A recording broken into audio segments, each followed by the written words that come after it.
Hey everyone! In this video, I will show you more basic functions in numpy. You can find the link of the first video in the description below. In the last video, we saw how to do element-wise multiplication between two arrays.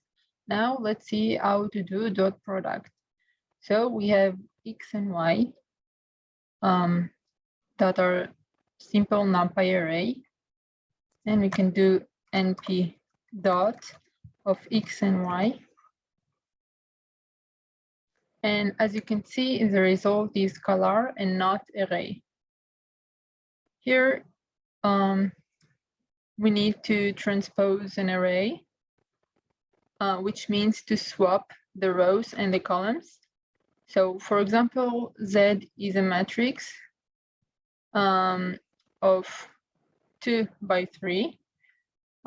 Now, to transpose it, we can use the T method, or we can use a transpose method. So as np dot transpose.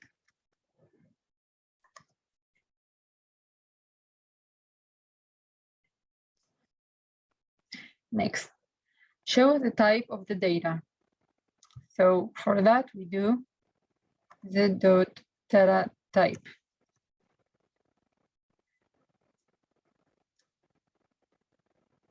Now let's cast Z into a different type. So Z as type, and let's change it to float. Now let's see its type now. So the type. Okay. 25. Print the sum of the values of the array A. Okay, so that will be A dot sum.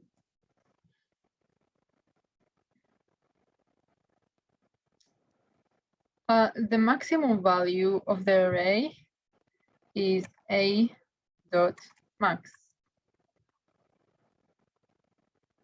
For the minimum, we do A dot min.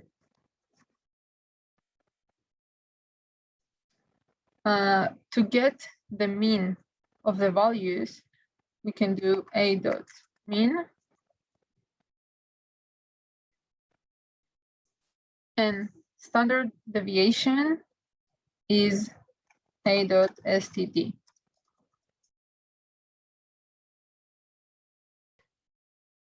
For the index of the maximum value, we use the argmax function. So A dot argmax. And for the index of the minimum value, we use argmin.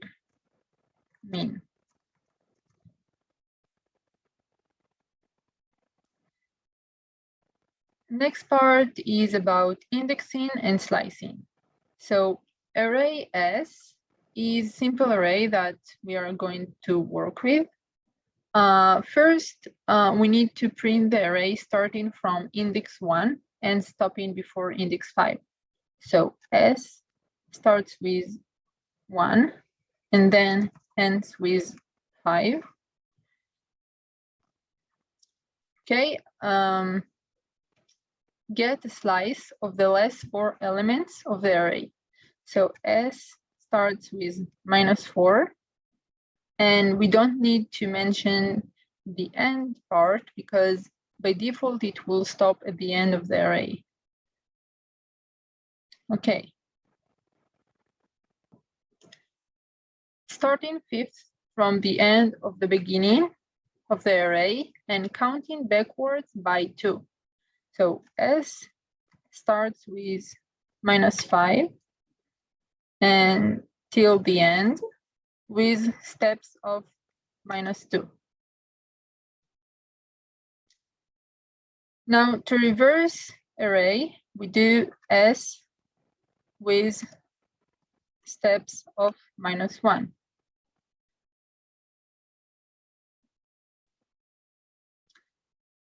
36. Now we have a matrix R, and we need to get the third row and columns 3 to 6, which means this part of R.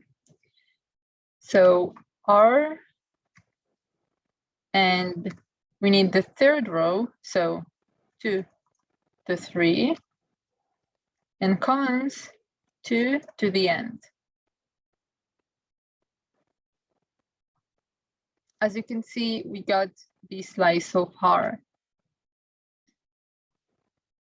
Next, we need to get the first 2 rows and all the columns except from the last one.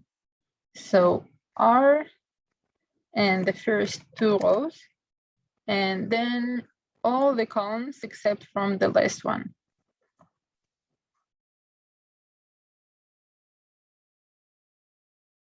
Okay. Select every second element from the last row. So R, and then the last row, and all the columns with steps of 2.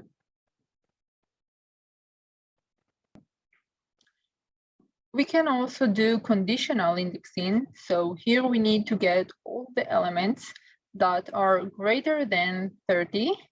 For that, we can do R, and then all the elements that are greater than 30.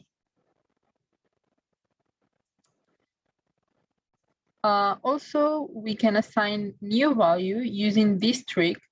So let's assign the value 30 to each element that is bigger than 30.